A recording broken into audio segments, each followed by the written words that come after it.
aqui propor para vocês uma conversa, né? Falar um pouquinho aí do E-Social, o que espera para 2023 e quais são os novos envios de processos trabalhistas, né? Esse nosso novo desafio aí no E-Social, e a gente quer botar um pouquinho para vocês. A Anne não está? Cadê a Anne? Caiu também?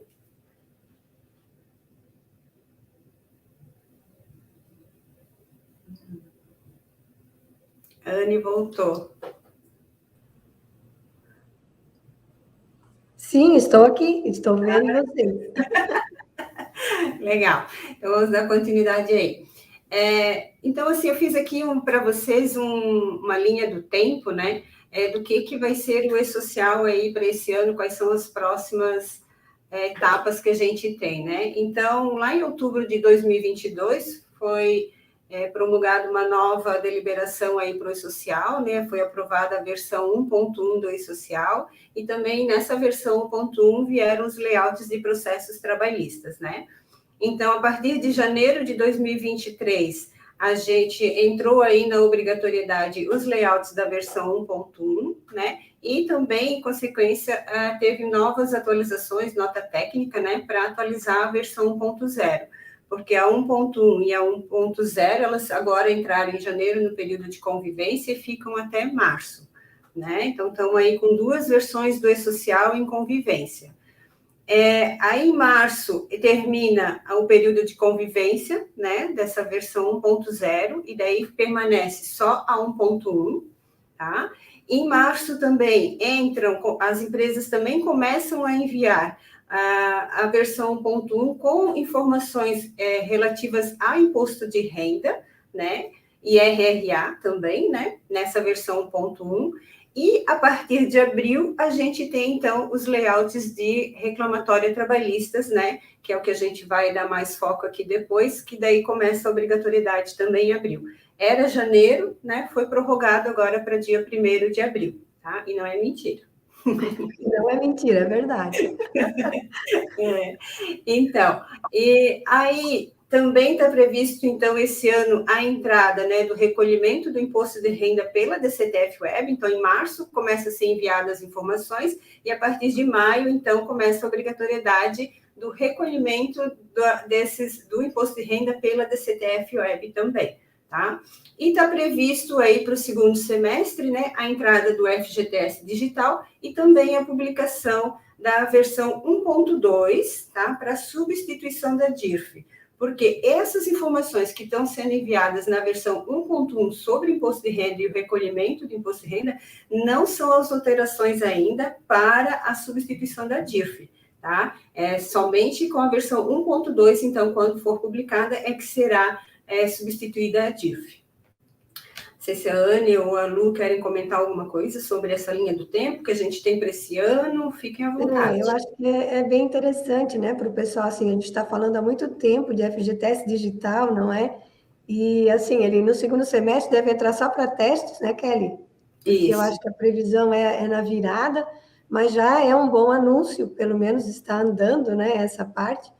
E na questão do IR, então, a gente vai substituir o DARF a partir da competência maio, mas DIRF ainda não. DIRF tem que entrar a versão 1.2, torcendo aí para ela entrar nesse 2º semestre, para que 2024, que é a entrega 2025, a gente realmente não precise mais entregar DIRF. Mas temos que contar com tudo isso aí neste ano ainda. É isso aí. Então, o que vai mudar, né, gente? No próximo slide, a gente vai apresentar para vocês o que vai mudar em relação aí à DIRF. Matheus, que está aí nos bastidores, pode mudar um pouquinho o slide? Cadê o Matheus? Então, gente, é que a gente deu um probleminha aqui técnico, tá? E a gente tem que contar aí com a ajuda dos nossos bastidores, tá? Então, o que vai mudar agora com o E-Social, né? O que vem, por que os layouts de reclamatória trabalhistas entraram para o E-Social? Porque faz parte do pacote, né? todas as obrigações legais serem através do e-social, né? Uma plataforma única de transmissão das informações, né? Então, aos poucos, vão ser aderindo novas obrigações dentro dessa plataforma do e-social. E agora entrou, então, os layouts de reclamatória trabalhista, né? Quais são esses layouts? Quando que eu tenho que enviar? Né? O que vai mudar no meu processo? Eu acho que a gente poderia, a Anne poderia explicar um pouquinho para nós como que todo esse processo aí vai funcionar. Tá? Legal. Então, né, qual é o grande objetivo, não é? É substituir a nossa GFIP 650 e a GPS 2909, que nós ainda fazemos com GFIP.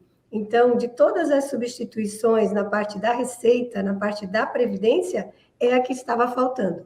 Então, ela vai entrar agora, e para isso foram criados 4 layouts, né? 2.500, que é o mais importante, com todos os dados do processo, e ele sempre existe, mesmo que você não tenha remunerações, tenha só verbas indenizatórias, sempre vai ser feito. O 2.501, que você só vai mandar se tiver recolhimentos de previdência ou de R. O 3.500, que é uma exclusão, quem já está acostumado com a folha, lembra do nosso S3000, que faz exclusões? Aqui eles criaram um específico, quando a gente quiser excluir um 2.500 ou um 2.501. E tem também o 5.501, que é um retorno. Toda vez que eu mando 2.501, que tem os encargos de previdência ou imposto de renda, vai retornar o 5.501. E isso é mais ou menos semelhante, aqui com a folha, ao nosso 5.011, que nos dá os valores a recolher. Então, o 5.501 vai fazer isso. E nesse momento também, toda vez que nós mandarmos um 2.501, ele vai integrar na nossa DCTF Web. Então, já dá para ir lá fazer guia se quiser. Ou deixa tudo para o dia 20, lá no mês seguinte, quando, né, a gente recolhe todos os demais valores, estarão lá também os da reclamatória, né? E o que vai mudar, Anne, nos processos das empresas? Qual é o impacto dessa alteração toda? Eu sempre aponto, assim, eu acho que 2 principais, tá? Um é que na reclamatória a gente informa tudo. É bem diferente se a gente comparar com a GFIP, né? Porque a GFIP, embora eu faça, né, os valores lá, ele calcula para mim os encargos. Então, eu tenho ali até, de repente, a guia que dá para aproveitar. Mas no nosso caso aqui agora, a mudança desse procedimento, eu vejo, né, de uma certa forma. Essa parte dos encargos eu já volto a explicar. Mas tem uma outra parte, que é o quê? É interpretar a ação. Hoje, o que acontece? O advogado geralmente vem para nós e diz, olha, eu preciso de uma GFIP 650 de valor X, uma GPS desse valor, o período reclamado é esse, vamos recolher agora. Parece bem simples, né? Mas acontece que agora, com a reclamatória sendo informada para o governo, a gente vai dar muito mais detalhes dessa ação. E nesse detalhamento também, pode ser assim, eu vou ter que interpretar quais desses arquivos de reclamatório eu vou mandar. Eu vou mandar só 2.500? Eu tenho que mandar 2.501? E outra interpretação e eu tenho que mexer na minha folha, porque esses arquivos da reclamatória, eles não mexem no registro de empregados lá no E-Social. Então, toda vez que você precisar atualizar, não, a reclamatória mudou a data de demissão dele, é a folha que vai fazer isso. Então, eu mando 2.500, posso ter que mandar 2.501, se tem encargos, impostos, mas ainda assim, meu pessoal de folha tem que mandar os ajustes dos arquivos lá. A ação alterou um cargo, é outro CBO, é outro período, o histórico dele muda, quem vai fazer isso? A folha. Então, é hoje muito mais atenção na interpretação de tudo que a ação manda fazer. Toda vez que a sentença faz uma alteração que tem que ir para a CTPS do trabalhador, é a folha que vai fazer. De repente, você vai ter que retificar um 2200, um 2300, talvez você vai ter que retificar um 2206, ou enviar, né, com alguma alteração. Então, tem uma mudança, eu diria, aqui na interpretação, porque a gente vai fazer muito mais coisas. E é assim já, claro, talvez até essa dificuldade é social, né? Porque como é que você altera numa data de demissão? Como é que você altera uma data de admissão? Claro que isso vai interferir nas nossas informações de folha, e é tudo isso que você agora vai ter que ter mais cuidado. Então, mesmo, né, que eu consiga ver tudo isso, eu tenho que ver que toda vez, mesmo que eu fizer tudo de reclamatória, os arquivos lá, toda vez que tiver que mexer em dados do trabalhador no e-social, é a folha que vai fazer. Então, a gente tem que estar mais sintonizado, né, os procedimentos dentro da empresa também, que são isso. E o Bom, grande outra parte que eu impacto. coloco né, gente, é isso, é essa dificuldade, assim, ó, em relação aos tributos. Então, hoje na GFIP, como eu falei, você coloca lá o teu FPAS, o teu, né, teu CNAE, né, a empresa, e ele vai calcular os teus tributos. A diferença aqui da reclamatória é que você tem que informar valor a valor, receita por receita. Quem já costumou olhar a nossa guia DARF lá na DCTF Web, já percebeu que os valores vêm abertos, bem abertos por códigos de receita. E é assim que nós vamos informar. Quando eu falei do 5501, que vai ser aquele retorno que o E-Social vai nos enviar, na verdade ele só está consolidando os valores que eu mesma coloquei lá para cada trabalhador. Então ele não vai calcular nada, ele só vai juntar tudo e emitir na guia. Quer dizer, para não dizer que não vai calcular nada, quando chegar na DCTF Web, ela vai calcular juro e multa, né? Claro que se você bota as competências lá atrás. E na GFIP hoje, muitas empresas não faziam uma GFIP para cada mês reclamado. Faziam uma GFIP genérica, período tal a tal, e saía o valor global a ser recolhido. Não será mais assim. De acordo com a legislação, você tem que fazer mês original. Mudou agora? Não, isso sempre foi assim. Mas só que era aceito, né? As empresas faziam a GFIP assim e ia dessa forma.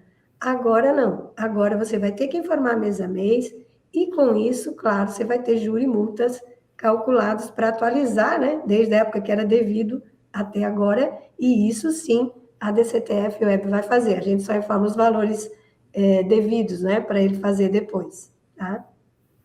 Esse é o grande problema, porque no processo anterior, às vezes o próprio advogado, né, uma pessoa que nem era do RH, ele simplesmente ligava para o RH e dizia, eu preciso de um DARF, um recolhimento de tal valor, tal data e a informação. Né? E ele fazia lá bem rapidinho pela GFIP, não colocava quase nada de informação. E hoje não vai mais ser assim, né? Hoje o processo vai ser bem diferente, né, Anne? Sim, exatamente. Vai ter que fazer mês a mês, vai ter que informar esses tributos, né? E nessa parte do tributo eu também vejo uma dificuldade, que é o quê? Imagine uma ação que tramitou anos. E quando eu vou fazer agora, ele reclamou desde janeiro de 2017. Aí eu tenho que voltar lá em janeiro de 2017 e ver quais eram os percentuais da empresa. Será que ela era do Simples na época? Será que ela tinha desoneração? Será que era uma desoneração parcial? Você vai ter que informar o valor calculado. O que você informar, ele vai aceitar? Então, assim, a gente tem que cuidar, de repente, até para não dar um prejuízo, né, para o empregador, ou informar um valor errado, até porque a gente acha que é o de hoje. Não é o de hoje. Eu estou devendo a cada mês, como ele era lá atrás. A parte do trabalhador também é assim. Então, eu tenho que pegar essa parcelinha, que é complementar ao mês de janeiro de 2017, ir lá e ver, ele pagou teto, não pagou, soma com aquele valor, qual era a tabela da época de INSS, para eu complementar o desconto dele. Então, é um pouquinho trabalhoso. Até quando a gente fala do módulo jurídico da Sênior, ele faz isso hoje, mas são, né, poucas empresas utilizam o módulo. Então, você agora vai ter que ver também que essa é uma questão que nós vamos ter que informar para o social. Valor da diferença prontinha. Ele não vai calcular. Anne, e em que momento que eu devo enviar essas informações para o E-Social? Em que momento do processo trabalhista? A orientação, né, até tanto do MOS, da legislação, eles se apegam muito às datas, né? Então, assim, eu tenho que mandar até o dia 15 do mês seguinte, mas é da data da sentença ou da data que fez lá os cálculos, né? Porque às vezes você tem, o juiz ordena, mas aí volta para o perito calcular. Então, na hora da execução mesmo.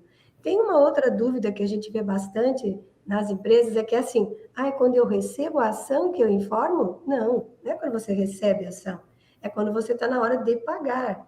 Saiu a sentença, saiu os cálculos, hora de executar. Então, nesse momento, em modo de execução, é que nós temos até o dia 15 do mês seguinte, daquela data que ficou ali, né, definida na sentença, que a empresa precisa mandar para o e-social. Então, a gente tem sempre até o dia 15, contando dessa data, que é ou a sentença, ou a parte dos cálculos, né, quando eu tenho um nome, né, um nome legal para isso, que eu sempre esqueço, deixa eu ver se eu acho ele aqui.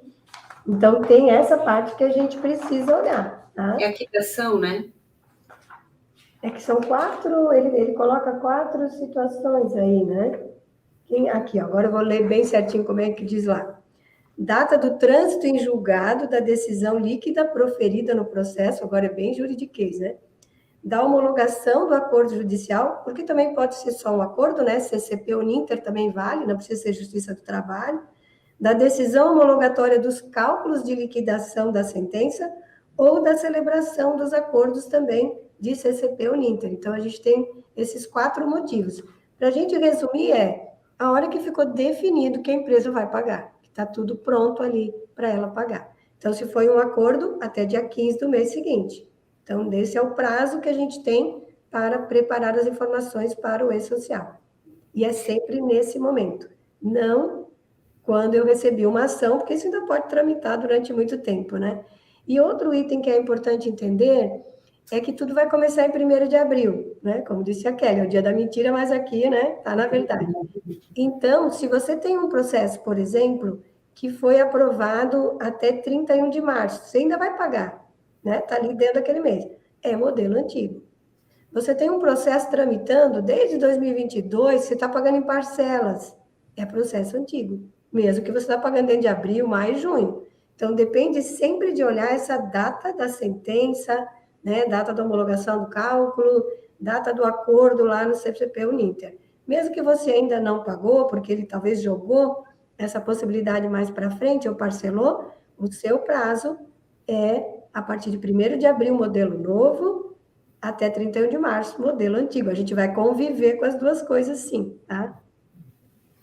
Então, gente, agora a gente vai entrar um pouquinho no assunto da solução sênior, né? O que a gente previu aí para vocês para estar atendendo esses layouts do e-social, tá? Então, a sênior, ela já tinha um módulo jurídico, né? Hoje, então, o processo anterior ao e-social, para quem já tinha o módulo jurídico, era enviadas as informações automaticamente para a GFIP, né? Então, esse processo vai continuar com o e-social, tá? Então, quem tem o módulo jurídico da Sênior, foi criada essa rotina do e-social dentro do módulo e vai estar podendo enviar essas informações também para o e-social, né? Então, até março continua pelo módulo jurídico para a GFIP e a partir de abril é o módulo jurídico para o e-social, tá? Além do módulo jurídico, a gente tem outros 2 produtos que também vão ter a mesma rotininha lá do e-social jurídico, que é o HCM Go App e o Combo e-social. Como essas 2 ofertas foram criadas para atender exclusivamente o e-social, então essa rotina do e-social jurídico, que é uma partezinha do módulo do jurídico, também foi incluída nessas 2 ofertas, tá?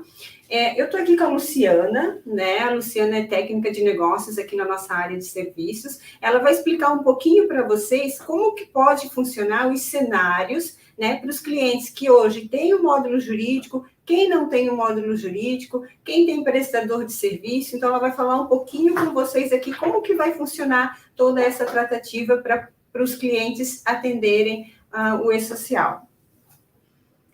Isso mesmo, Kelly. Então, nós podemos encontrar aí basicamente 4 cenários, né, que podem impactar ou não na aquisição de uma solução. Então, por exemplo, assim, nós temos aqueles clientes que não possuem o módulo jurídico hoje porque porque eles fazem o lançamento dessas informações de maneira manual lá no portal do CEFIP. Pra cá, né? Tô meio fora de foco.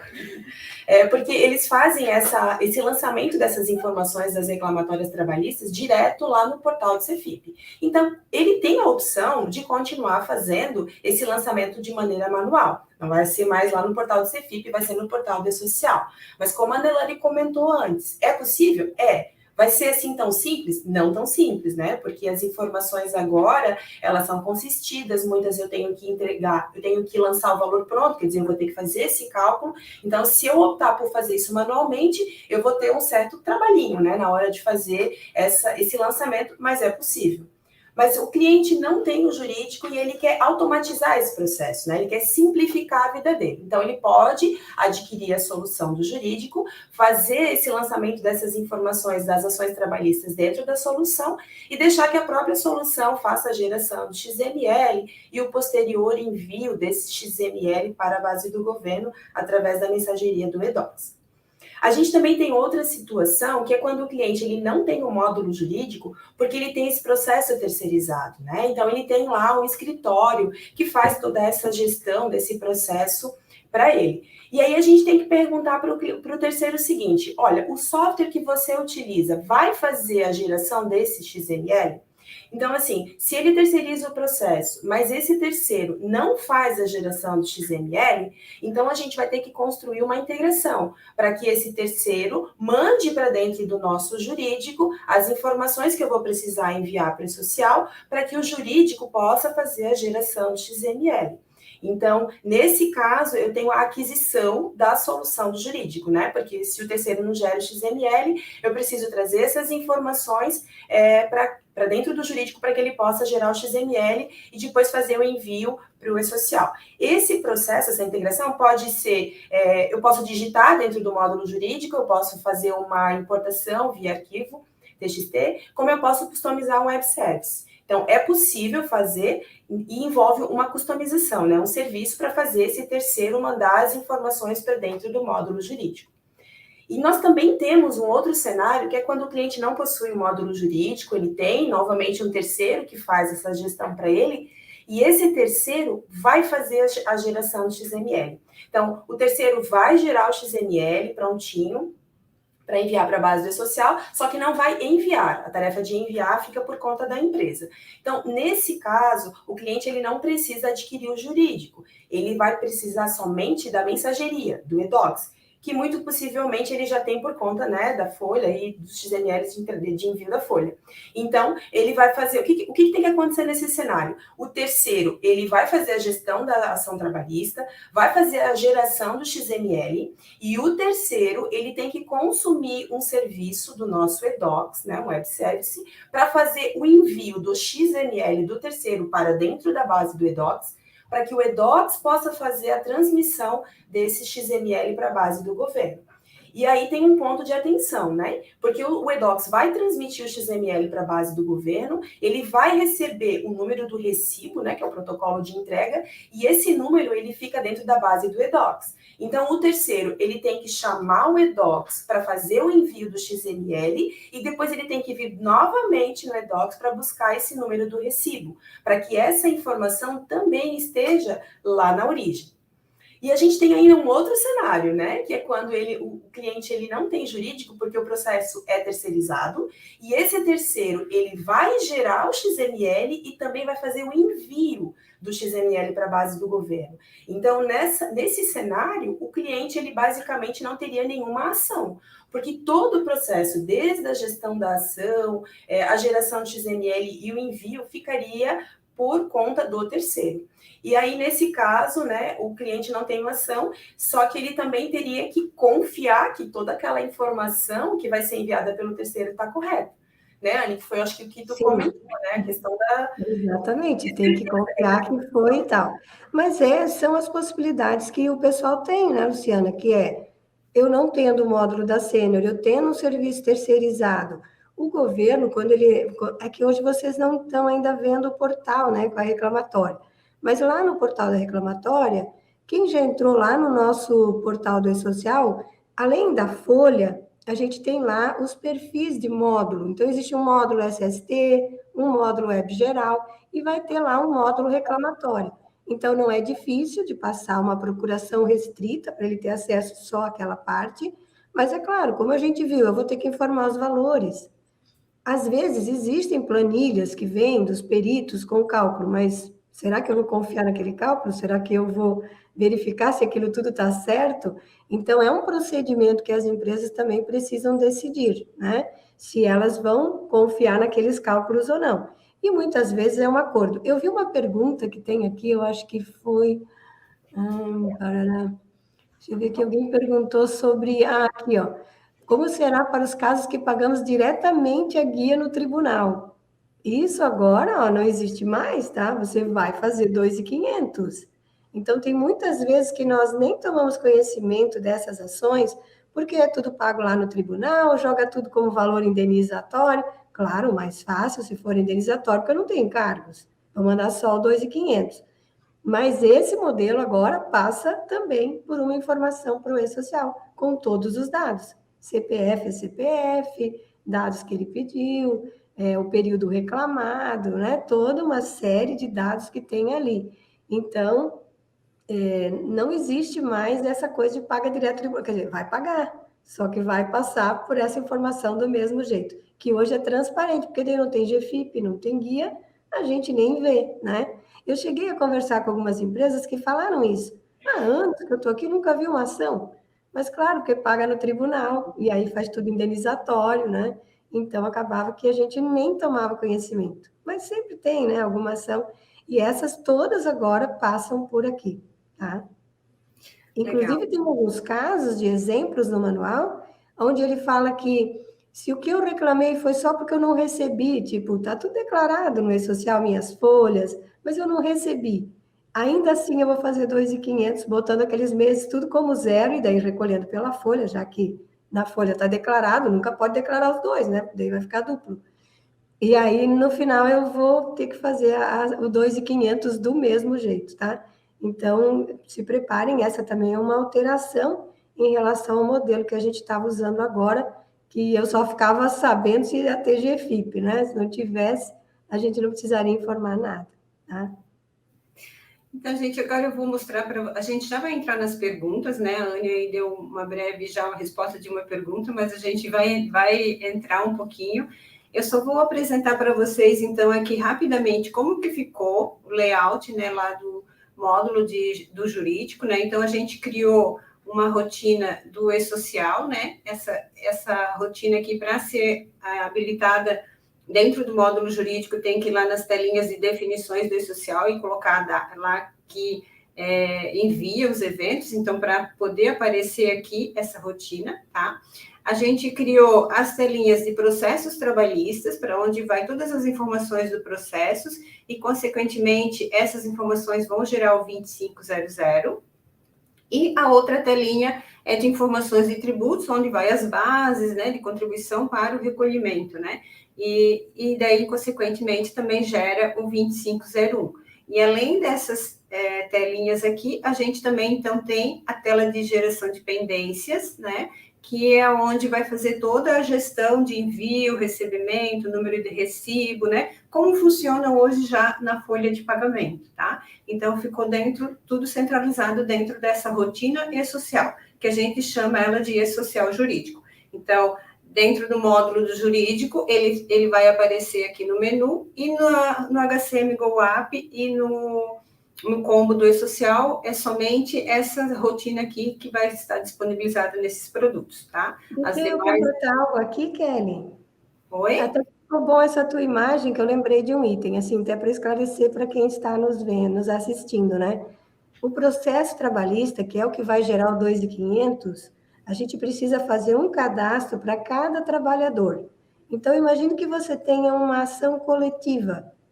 100 empregados estão naquela ação, né? Às vezes é o sindicato que entrou coletivamente. Você vai ter 100 processos cadastrados, cada um o seu. E aí vai gerar um 2.500 para cada um deles. E a parte dos tributos, né, quando eles são devidos, você vai fazer um por processo. Então, se eu tenho 100, 2.500 pertencentes ao mesmo processo, eles foram citados aí no 2.500, o 2.501 é só fazer um. Mas eu preciso ter informado todos os 100, enviado, retornado, para eu poder fazer o tributo aqui único dos 100 somados. Mas imagine que essa ação, que pode ser individual ou coletiva, né, vai ser paga parceladamente. O 2.501 é um para cada parcela. Então, você vai fazer tanto os dois informações de tributos já com os valores, né, parcelados, quanto as parcelas forem definidas lá na sentença. Esse é um segredo aí também da maneira como a gente vai ter que informar isso tudo. Bem lembrado, Anne. Então tá, gente, vamos entrar aqui, o que a gente queria apresentar aí para vocês, né? E vamos entrar um pouquinho aqui nas perguntas, Só deixa né? eu complementar ali a questão da solução, que a gente estava falando, eu lembrei que é importante citar que o pessoal tem bastante dúvida, né? É para quem não quiser fazer a gestão da ação dentro do módulo jurídico, ele não precisa. Então, a gente pode digitar direto ali no processo trabalhista, naquelas informações que a gente vai enviar para o e-social, ou pode, inclusive, fazer a importação dessa informação via layout, né? Então, ele pode ir direto para aquelas telinhas do processo trabalhista. Ele não precisa necessariamente usar toda a gestão da ação. Para quem usa, o sistema vai fazer automaticamente a geração dos dados para envio do e-social a partir daquela tela de ação, né? Isso, do registro da ação. É isso aí, muito bem. Então, vamos lá. Deixa eu achar aqui as perguntinhas. Cláudia, boa tarde. E no módulo Administração de Pessoal, teremos campos para ter histórico de dados, como exemplo que você falou da alteração de data de desligamento? Sobre o assunto, quando precisa fazer as alterações cadastrais primeiro na folha, né, para depois estar mandando os layouts de reclamatória trabalhista, né? Então, a pergunta da Cláudia é como que vai ser identificado esses campos, né, para estar alterando esses históricos, né? Na verdade, né, Kelly, ela não precisa, a gente não vai identificar, mas o que você vai fazer é que você vai ter que colocar o código do processo ali. Então, eu vou retificar, ou vou cancelar uma demissão e fazer em outra data, mas eu vou ter que botar que o motivo foi esse processo trabalhista. A gente vai mencionar o processo, que é o mesmo que vai estar no 2.500 ou 2.501, se tiver também tributação. Então, o que vai identificar é esse código de processo que você vai colocar ali. E um item muito importante, tá? Para você fazer uma alteração de data de desligamento dentro do sistema, uma coisa que já aconteceu, vai ter que seguir um passo a passo, gente. Não é simples, não. A Sênior até já tem um scriptzinho aí, o pessoal do suporte, eu acho que tem também na documentação, porque são muitos passos. Eu acho que dá quase 20 passos para você fazer uma troca de data de desligamento. Isso não é tão simples assim, mas eu diria que com reclamatório ou sem reclamatório já é difícil, tá? Mesmo nos dias de hoje. Então, tem que seguir um passo a passo, porque você também não pode mudar a história, né? Você teve aquele pagamento, você contabilizou aquilo tudo. Então, tem todo um passo a passo para a gente manter parte da história toda aí dentro do sistema e você não ter problemas no futuro internos até sobre isso. Então, não é uma tarefa fácil. Eu tenho visto muitos casos aí, não é, Kelly, dos clientes sênior que vêm com essa situação para o suporte, e então foi criado lá um scriptzinho, né, um passo a passo, porque não é fácil fazer. Isso aí. E todos eles, tanto a admissão como demissão, né, Kelly, ele vai ter que botar que o motivo foi esse processo e indicar o número do processo ali. Isso. Acho que essa resposta também serve aqui para a pergunta da Grace Elis. E essas retificações nos eventos de folha vão ter campos no Ruby que identifique que essa alteração foi feita devido ao RT. A mesma resposta, né? A identificação é o processo trabalhista, processo né? Que a gente vai mencionar. Isso aí. Agora, aqui para Mariângela Doura Mendes. Como será para casos que pagamos diretamente na guia do tribunal? A Anne respondeu, essa né? que eu respondi, Ok. Então, Raquel Azevedo. Em reunião com a Fiesp, há alguns dias, o ministro do Trabalho disse que levaria para avaliação o pedido para prorrogar em 1 ano o início de vigência dessas informações no e-social. Vocês têm atualização? Temos. Então, semana passada, eu e a Anne, a gente participa aí do grupo do GT Piloto, né, e também do GT Confederativo, do E-Social. A gente teve reunião com o GT do E-Social Confederativo e foi pleiteado, tá? Foi pleiteado a prorrogação dos eventos de reclamatória trabalhista para entrarem junto com o FGTS Digital, né? Para não ter aí ainda um recolhimento do FGTS por uma guia e o recolhimento da reclamatória trabalhista por outra guia, né? Para juntar todos esses processos. Então, foi pleiteado, mas ainda não temos a resposta. né? Então, temos... É porque isso também é um fato, né? A gente vai avançar para a parte Previdência e IR, mas a parte FGTS, se você tiver que recolher, se não foi pago lá direto no tribunal, você vai fazer GPS 650, ou pode ser 660, já que vai ser apenas FGTS do mesmo jeito, a gente vai fazer as duas. Então, a gente está nesse meio do processo. A gente sabe que toda mudança, né, tem um momento de que as coisas vão ficando em paralelo, mas é melhor se desse, né, para ficar lá para frente. Mas está aí, como está tudo certo, né, o pessoal da Receita nem aceitou, mal aceitou o nosso 1º de abril, né, aquele que a gente queria que fosse mais para frente, lá o pessoal pediu em dezembro, né, eles conseguiram jogar para 1º de abril, agora vamos ver, né, vamos ver o que vem. A princípio, a data é 1º de abril, né? É isso aí. Josiane Barbais. A DCTF dos processos trabalhistas deverá ser enviada apenas se houver recolhimentos previdenciários ou fiscais? Somente previdenciário, né?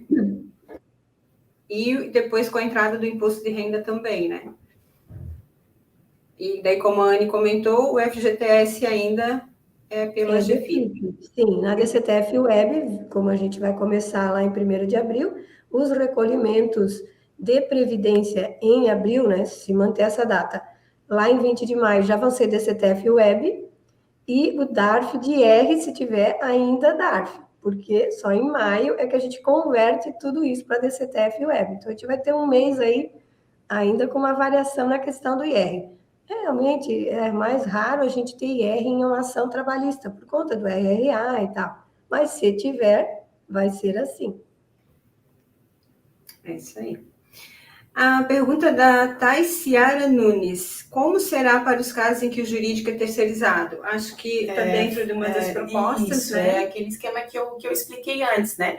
Quando o jurídico é terceirizado, a primeira coisa que a gente tem que saber é se ele vai fazer a geração de XML. Então, se ele faz a geração de XML, se ele faz o envio, tá tudo lá, tá tudo certo. Ah, mas eu tenho informações do meu colaborador que o meu jurídico terceiro não tem. Não tem. Aí, esse processo, ou ele é manual, ou ele é digitado, ou a gente tem que construir uma integração, né? Hoje, a gente não tem um integrador SST para o jurídico, né? A gente não tem.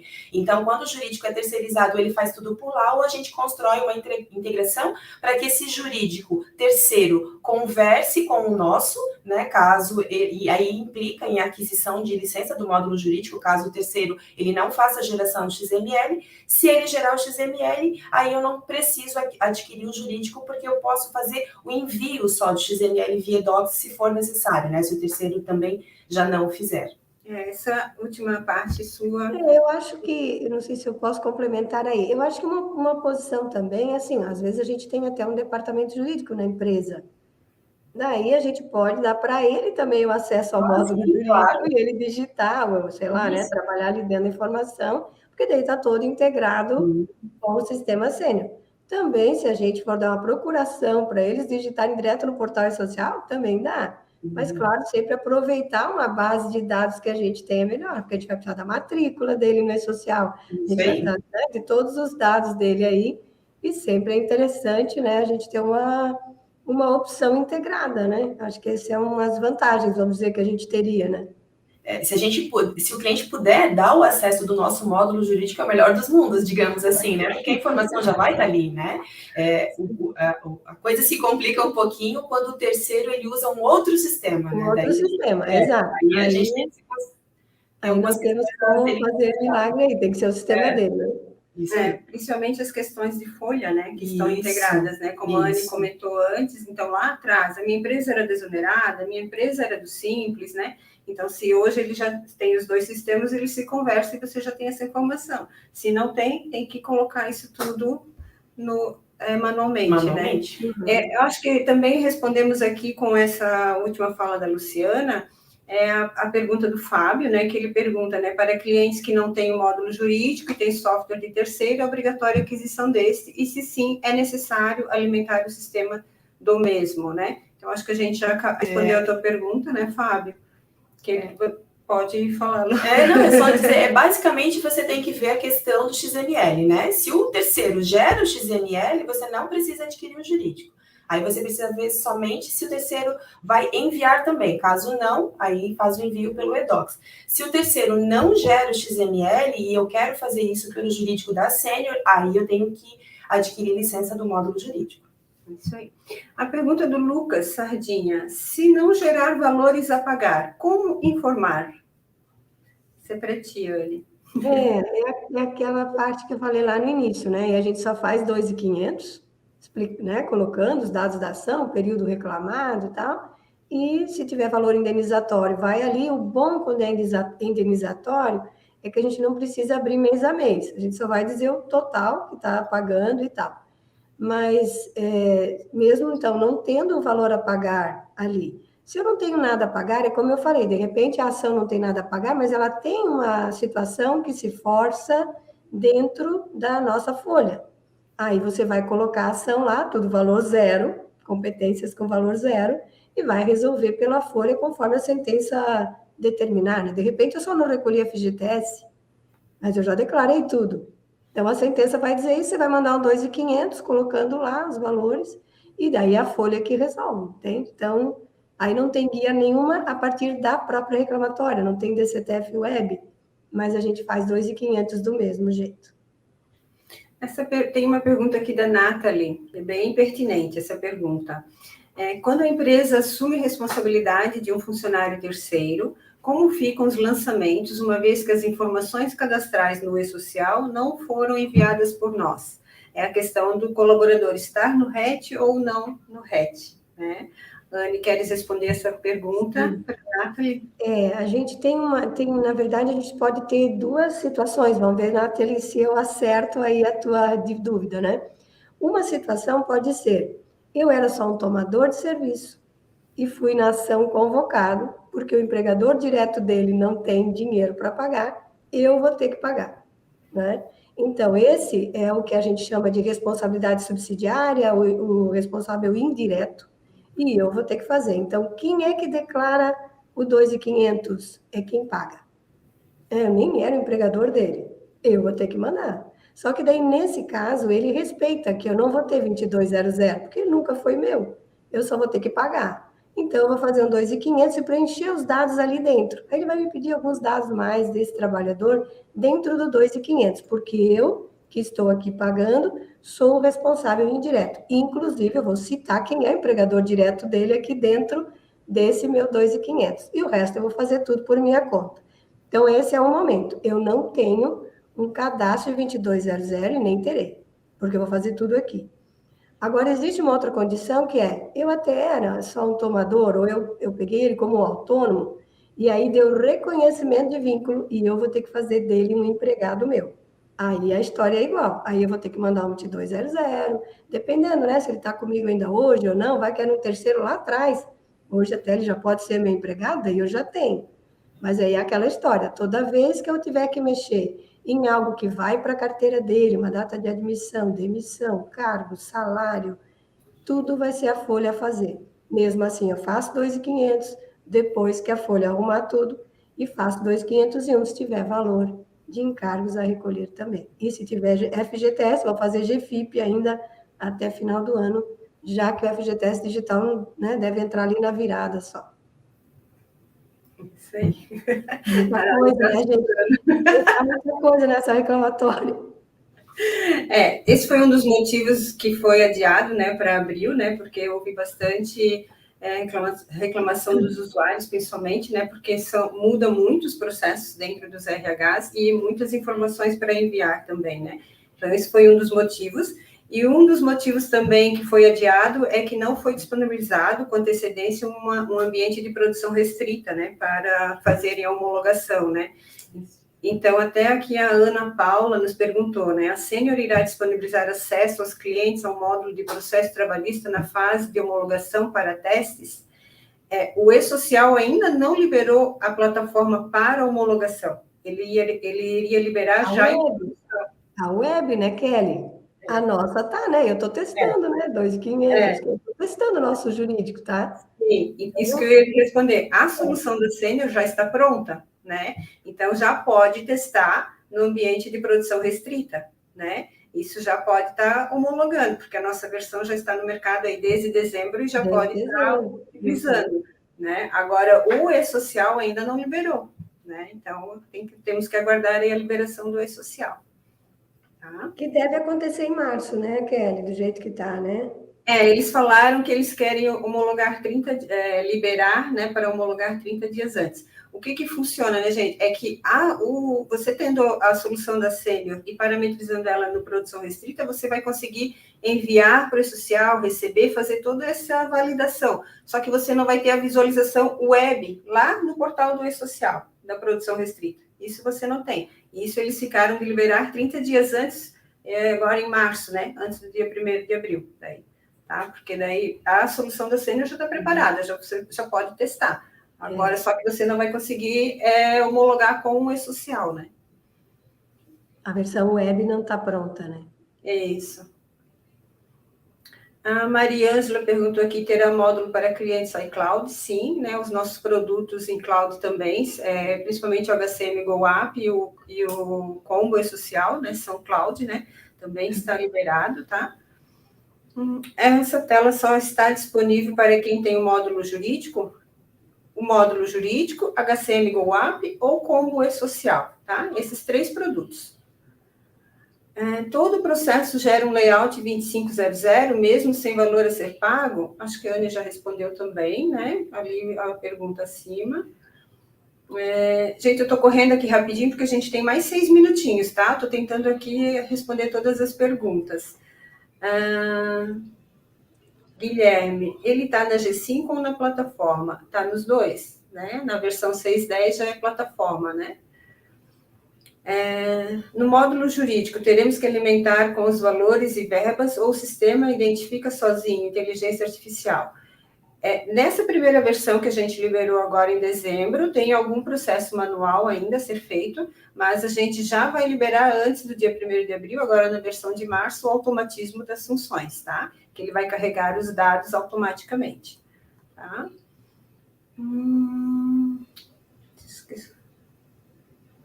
Deixa eu ver aqui, mais perguntinhas. Kelly, tem uma pergunta do Lucas, guia do tribunal, vê ali se tu encontra essa. Era 15:13 quando ele perguntou. Lucas Narti, Anelone. A dúvida sobre a guia do tribunal, entendo que seria a respeito dos encargos já quitados na própria guia. Se lançar isso no 2501, irá gerar valores a recolher novamente na DCTF Web? Pois é, Lucas, o que acontece é isso, ó, o Ministério do Trabalho já está em contato com a Justiça do Trabalho e esse modelo de pagamento da guia no tribunal não vai ter mais, entende? Nós vamos fazer 2501 e vamos recolher na DCTF Web, ninguém mais vai recolher direto lá no tribunal a parte dos encargos.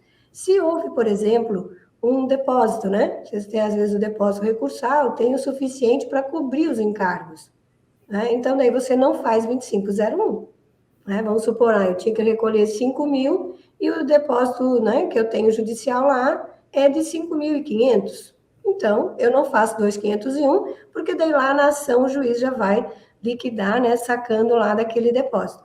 Agora, se você não tiver suficiente, não, eu só tenho 4.000 e eu tenho que recolher 5.000. Aí, para aquele 1.000 que falta, você vai fazer 2.501 com as competências, valores até fechar esse saldo, né, que o teu depósito não conseguiu cobrir. Então, a gente tem que olhar com esse novo, né, essa nova forma.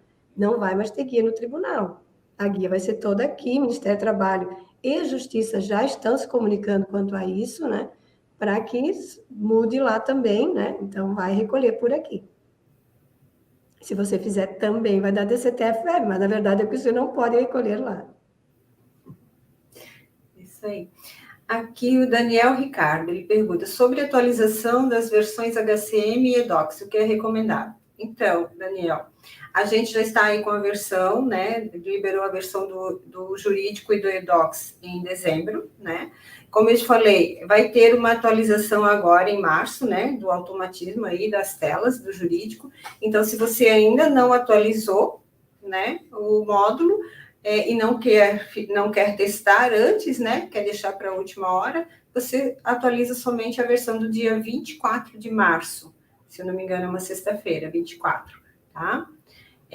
Senão você já pode estar, se você já atualizou com a versão do dia 16 de dezembro posterior, já está lá com a versão, já pode ir também testando os layouts e ver como que funcionam as rotinas. Caso contrário, aí dia 24 de março vai sair uma nova versão com automatismo, tá?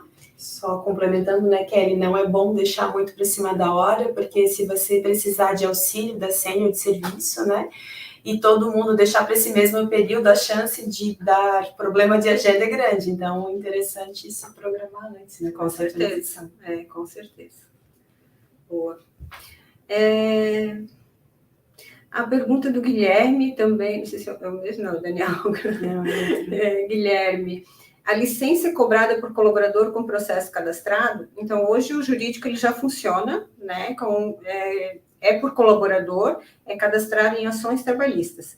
Agora, ele também vai contar colaborador cadastrado no e-social. Então, se eu tenho o mesmo colaborador na ação trabalhista e no e-social, ele conta só uma vez. Se eu tenho só o colaborador nas ações, conta um colaborador, e se eu tenho outro colaborador lá no e-social, conta também aquele colaborador, tá? Só quando é o mesmo colaborador, daí é contado uma vez só, tá? Mas a licença é por colaborador, tá? E não está vinculada à quantidade de colaboradores que você tem na folha de pagamento. É isso aí. Então, se você tem uma folha aí com 20 mil colaboradores, você não precisa estar adquirindo uma licença do jurídico de 20 mil colaboradores. Você pode estar aí, eu tenho uma média de 500 ações por ano, eu tenho uma média de 100 ações por ano. Aí você escolhe a quantidade de colaboradores que você quer adquirir a licença. O mínimo, né, pela política comercial da Sênior, é 100 colaboradores, tá? Kelly, eu queria complementar mais um item aqui.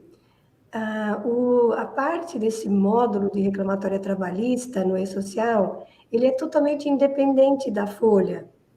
Então, assim, a gente, mesmo que esteja todo integrado, tá? Aí o módulo jurídico está lá. Uma ação chegou depois, a data já era para ter sido dia 15, eu já estou no dia 20 ou 25, nenhum atrapalha o outro. Então, a folha pode fazer tudo, assim como o SST, né? Quem tem também. Então, o SST não atrapalha a folha, assim como a reclamatória também não atrapalha a folha. A gente pode fechar, a gente pode ter toda a nossa DCTF Web aqui, embora depois, né, modifiquem-se os valores, aí você pede para bater, né, os valores já recolhidos, porque a guia vai ser única, mas essa área de reclamatória não atrapalha a folha, o que é uma boa notícia também, né? Isso, inclusive o próprio e-social criou, né, os layouts de reclamatória trabalhista independente da folha, né? Uhum. Também é por questão do processo em si, né, que geralmente quem faz folha de pagamento não faz processo ou vice-versa, né? Gente, está estourando o nosso tempo, né? Eu quero agradecer aí a participação de todos, da Ana Elore, da Lu aqui comigo também nessa live, né? Veio aqui parceria nos ajudar aí com as questões técnicas, principalmente, né? A Anne com as questões aí de processo, né? A nossa assessora aí, querida, que nos ajuda aí já há anos, né? Muito obrigada. Se teve alguma pergunta que a gente não respondeu, a gente depois responde para vocês, tá? Mas o nosso tempo aqui está esgotado, tá bom? Esse assunto é bem amplo e provavelmente a gente vai voltar a conversar com vocês sobre isso, tá bom? Muito obrigada e fiquem todos bem. Tchau, Anne. Ok, tchau, tudo de bom.